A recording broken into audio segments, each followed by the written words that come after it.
The UK is facing a new drug crisis: ketamine, a powerful anaesthetic. In recent years, its use as an illegal recreational drug has exploded. When I took Ket for the first time, it was like nothing else. It feels like somebody is cuddling you, but then it's like the devil in disguise. Hospitals are being inundated. By February 2024, it was like a floodgate opened. And it's found its way into schools. They were mainly years 9 to 11, so 14 and above. We're really shocked. To us, ketamine wasn't something that was talked about. I'm Hazel Martin, a BBC journalist. Last year, I made a very personal film about the harm alcohol had done to my body. Now, I want to explore the damage ketamine is doing to a new generation. I've worked in healthcare for 25 years. I have never seen something so destructive in all of my time.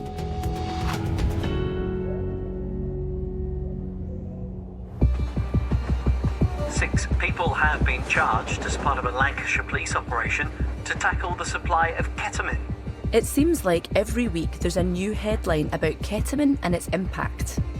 Liverpool has a growing ketamine problem, described as worse than heroin in the 1980s. And from what I can see, there's a particular hotspot: the northwest of England.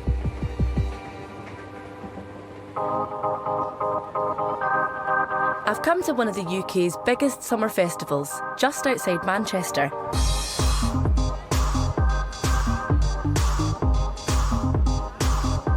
People are out in numbers to see their favourite headline acts, dance and have a good time. Do you think you'll see many drugs about this weekend? People doing drugs at festivals, that's just is how it's always been. What kind of drugs do you think you'll see the most of? Ketamine. Ket is quite a big one. Like horse tranquilizer, right? I think ketamine has become more of a craze, but I don't understand why. The festival says it operates a zero-tolerance policy to drug taking on site. People are searched before they come in. Some drugs are seized or voluntarily handed into amnesty bins. Since 2013, a charity called The Loop has been testing drugs at festivals to find out what's in circulation. Talk to me a bit about what you've been testing today.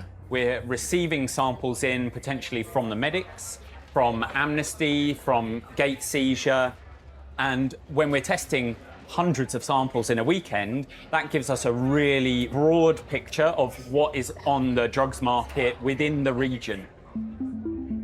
We have a really wide range of different samples. We'll have cocaine, MDMA. This is a bag of ketamine. There's about 2 grams in there. So this is potentially an amount that a person might bring in for their own supply. Have you noticed any rise in popularity in that drug? Across all the events that I've been working at, we've seen over the years just this incremental increase in the popularity of ketamine each year. And now we're at a point where, yeah, we would be 3 out of 10 or 4 out of 10 samples is absolutely unsurprising to us as a regular ratio. It's estimated there are almost 270,000 ketamine users in England and Wales.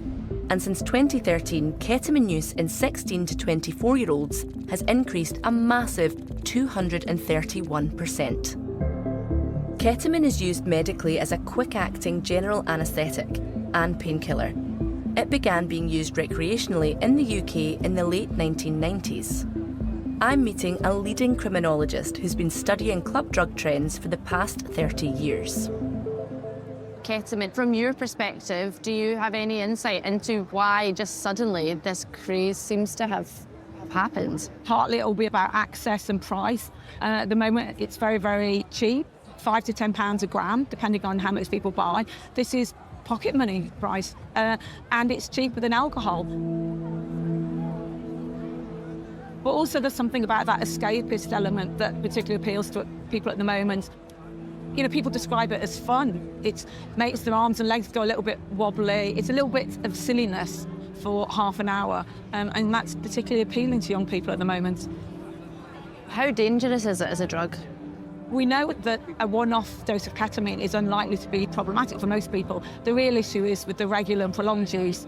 If people develop a daily dependency, that is where the problems start to develop.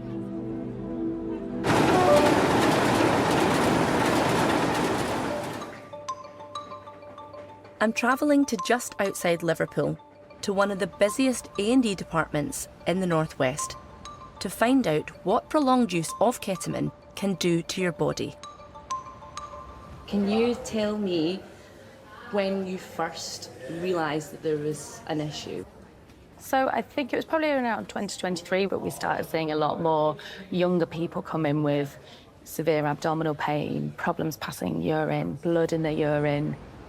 We started to see a bit of a pattern. A lot of these patients were coming in multiple times with the same problem that might have initially sounded like they had a bit of a bladder infection, but when we've looked back, their urine has always been negative for infection, and they were coming in repeatedly with the same thing, so that was a bit of a red flag for us. This can be removed.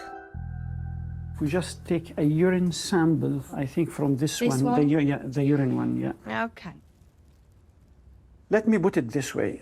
If we think of ketamine like a heat gun, the longer you apply the heat gun, the more shrink happen to the point that things become unusable after that. The bladder is already completely damaged. The patient is leaking urine, sometimes bleeding all the time, and they ended up needing, what we call nephrostomies. These are tubes outside to drain the kidneys. The inflammation and the damage to the bladder. Ketamine can cause intractable pain. And because of this, some of these patients have to go back to ketamine to manage their own pain. So it is a vicious cycle. We have seen as young as 13 years old. 13? Yes, 13 years old. It can cause. Take a look at this study. It was conducted by academics from the University of Exeter and University College London. It was published in April this year, and it's one of the first major surveys in Britain of people who use ketamine to excess. And the findings are surprising. There are several reasons cited for using this drug, including dissociation and psychedelic effects. But surprisingly, over half said that they turned to the drug for self-medication. And when they tried to stop, many said that they experienced severe withdrawal symptoms like cravings, low mood, and anxiety. What's interesting to me about this is that many people seem to be turning to ketamine to deal with underlying mental health issues, but they're then becoming reliant on it. I'm travelling to the Wirral, to the Birchwood Detox and Rehab Facility, part of the Kaleidoscope House charity. I'm here to meet 30-year-old Nicole, who's currently in treatment. Her care is funded through her local authority. Where did this all start for you? When did you first start taking Ket? It was the 6th of November in 2021. I just remember my friends having some Ket, and I took it and I was like, wow, this is it. Like, this is my drug. And this is my release, a saviour. And what do you think that the appeal was for you? I've suffered massively through my whole life with mental health. Yeah, the childhood was bad. I was first diagnosed with depression when I was 14. Taking ketamine helped so much. It really did. The disassociation, the strip of reality, the just sitting there with the warm, fuzzy feeling. It feels like somebody is cuddling you, but then it's like the devil in disguise. Like, all it was doing was numbing me and taking me somewhere else. I still had to come back to reality and deal with reality. It doesn't last forever. At her peak, Nicole says she was using 14 grams of ketamine a day. Her kidneys were failing, and her doctors told her she might die. And they were just like, you just need to stop taking ketamine. And I'm like, but I need help to stop doing that. I just felt like a bomb ready to explode, and the ketamine was just relaxing me, but then it just ruined me at the same time. Do you ever think, I wish I'd never found it? Yeah. I feel like I'm in jail just being in my own body. I just want to check in and ask if you're okay, because that's a lot.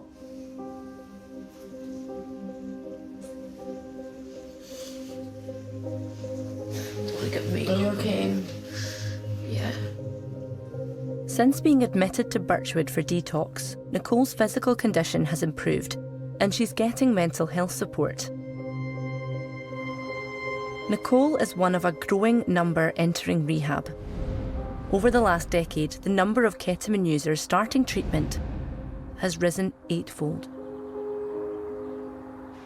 Managing Director Joe Moore has seen the growing problem firsthand. Joe says the damage ketamine causes can become apparent much quicker than with other drugs. I've worked in healthcare for 25 years. I have never seen something so destructive in all of my time.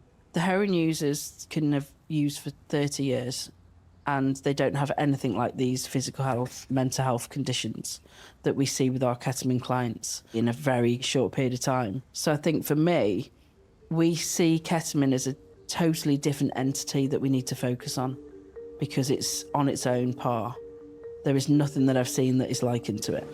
In the aftermath of COVID, Joe began noticing a surge in ketamine referrals linked to mental health. When we do look at COVID, a lot of people look back at that time and say, actually, it was very, very difficult. They were very lonely, very isolated, and they started to have this anxiety and depression creep up. And because it wasn't dealt with at the time, it's become a kind of way of life for them. And with that lack of support available, the lack of assessments, they've reached out to ketamine. They found it on a night out. It made them feel a certain way and they enjoyed it at the time. And then they continue to have to use to get through that, to be able to function in life. And it is, as we say, complete escapism from reality now. How much behind the curve are we in understanding ketamine and its impacts? We're really behind. We're not ready because there are not the assessment tools in place. We're so behind that it's going to hit us. It's going to get worse. I'm beginning to see why people use ketamine, how they can become dependent on it, and the difficulties that they can have getting clean. But what I don't understand is how is it so easily accessible? I'm in Manchester to meet an academic and drug policy consultant who's been researching the use of illegal drugs. Dr. Josh Torrance realised there was a huge lack of data on the pricing of ketamine. To fill the gap, he began analysing what was on social media apps. I think there's a few drivers to kind of this ketamine bubble that we've seen since about 2022. I'd say probably the most significant reason that we're seeing so much ketamine now is price. Life is expensive. The price of everything's gone up. Fuel, food, beer in pubs, but ketamine's cheap. I was collecting data for a period of about 18 months. When I started, a kilo of ketamine was £8,000, right? And I watched the price of a kilo of ketamine tumble down to about £4,000, and it's been at around £2,000 for a kilo of ketamine for a little over a year now. A kilo of cocaine is currently more than 10 times this price, at around £21,000. So tell me, what are the main ways that people are buying drugs? I think there's been a transition recently to people buying drugs via apps. It's quite easy now to search through a plethora of different apps, certain keywords, certain areas. Online drug dealers often use social media apps like Instagram, WhatsApp and Snapchat. So if I go, say for example, like if I was to search Ket, Glasgow, Sure. to see what comes up. I have no doubt there'll be plenty of people coming up. Accounts, dozens of accounts. Wow. So you could go from, not knowing anyone, searching on a social media app, to arranging someone coming to your house within the hour. One of the most sophisticated drug markets online is via the social media app Telegram. Telegram is an app that's kind of favoured by Quite a lot of dealers, particularly dealers who send drugs through the mail, because they will have layers of encryption between their accounts and their device. So you could order a kilo of ketamine at a time, and it will sometimes turn up the day after you've ordered it in the mail. So you get, you know, pictures of the product. Yeah. Reviews. Yes, yeah. It's like a market, Yeah. it's Yeah, like yeah, Amazon. Yeah, oh yes, yeah, yes, the Amazon drugs, yeah. On Telegram, sellers provide lists of products that buyers can browse, shopping around for the best deal. So you can see this guy, he'll do you a gram for £15, which is a little bit over market rate, but then he'll sell you up to 2,000 grams at a time. 2,000 grams, and then that works out at £3.25 a gram. Yeah. And that is so brazen. Like, there are dozens and dozens and dozens of accounts here selling all different types of stuff. But this is the interesting thing about kind of buying drugs in the modern era. You know, you used to kind of have to know a guy, or you get referred by someone who knew the guy and you'd have to go meet the guy and be introduced. Now it's kind of available to anyone with access to the internet. The government says it urges all tech companies to continue removing any content that could encourage the sale of illegal drugs online. This is vital to save more lives.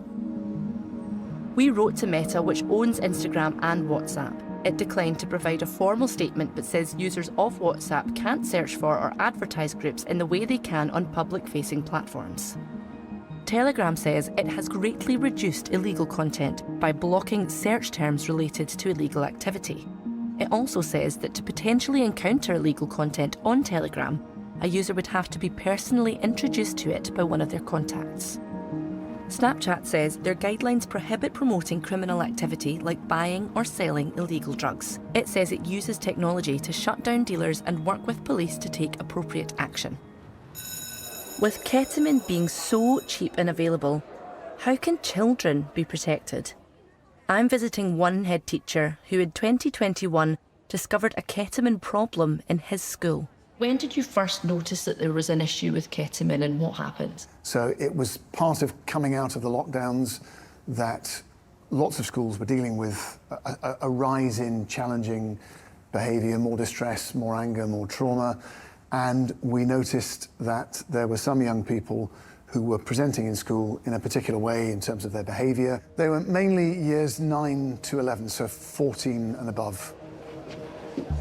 It's things like a reluctance to attend class, difficulty settling in friendship groups, difficulty accessing the curriculum.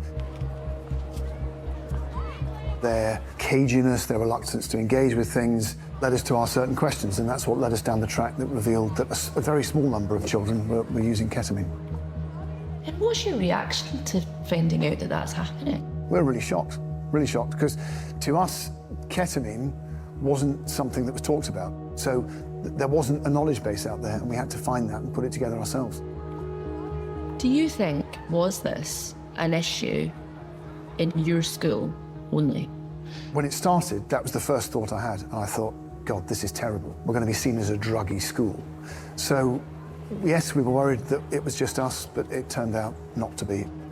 I think the real lesson is that if you think something isn't happening in your school, then it is, and you're going to get a nasty surprise.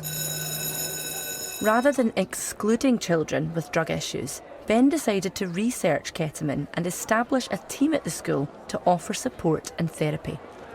One young man particularly springs to mind who was the person we were most concerned about. We saw him attend in school under the influence of ketamine, and I remember him pushing away everybody, and we thought, we've lost this lad. This is only going one way.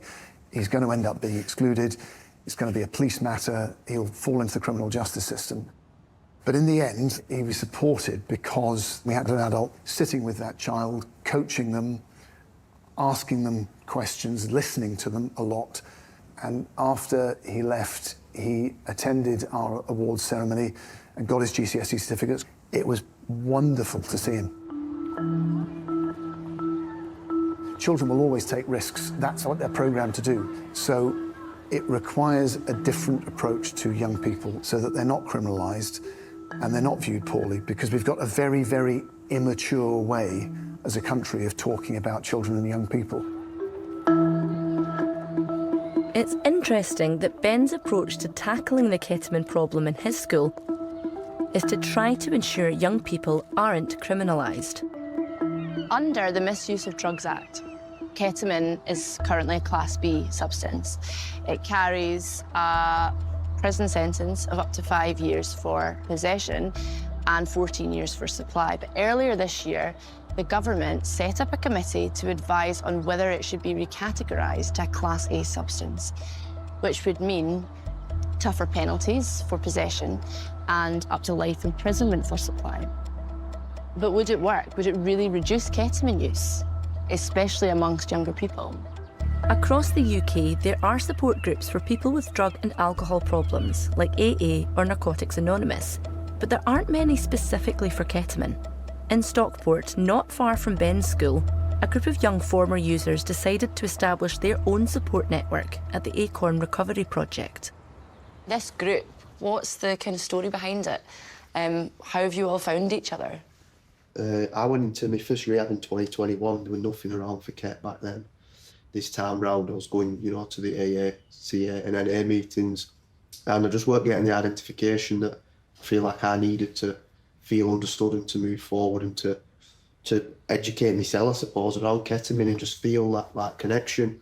So we had a few conversations here with staff and we said, let's set one up, let's set a PLS-specific ketamine group up. And how have you all found it to have people, same age as you, in the same situation to speak to and support? Yeah, so I think they're really good because, like I said, I was going to the NA meetings and wasn't picking anything up from them. So by going to the ketamine meetings, it was comfortable because I could talk about stuff that I wouldn't talk about, like incontinence, so it's more personal, these meetings. One of the things that the government is looking to do is to reclassify it to a Class A. Do you think that would make a difference? No. No, I don't. I think there's a lot of time being wasted with this argument about Class A and B.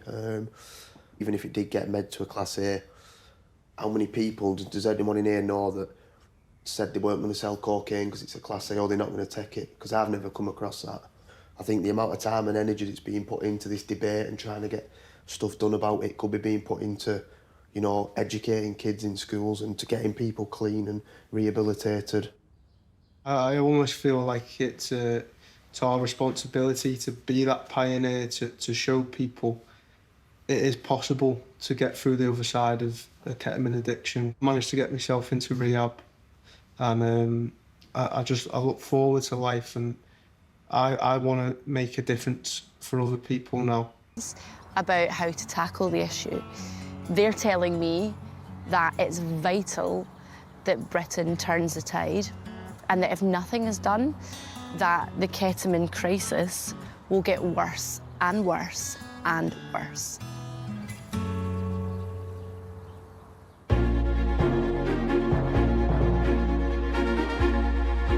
Details of organisations offering support and information with addiction are available on the Action Line pages of the BBC website, or you can call for free at any time to hear recorded information on 08000 155 947.